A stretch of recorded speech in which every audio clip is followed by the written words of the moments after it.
First, add 1/3 cold water to the water tray.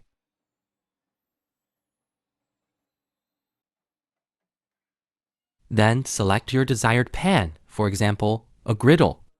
Make sure to check the direction. When placing the griddle, line it up with the slots.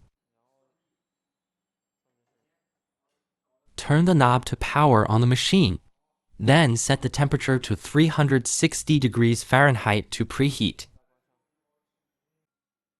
While waiting, you can brush a thin layer of oil on the griddle. The preheating process takes about 3 to 4 minutes. Once preheated, place the meat on the griddle. You should flip the food every 2 minutes during this time if needed.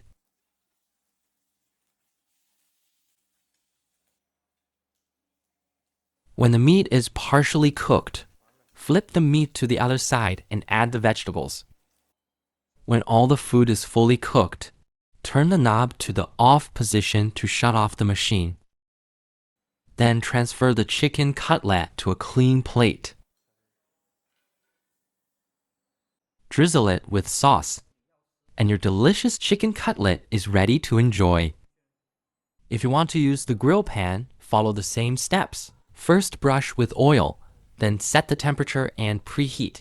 Program the cooking time using the timer. Place the food on the pan. When the meat is partially cooked, flip the meat to the other side. Keep cooking and add the vegetables.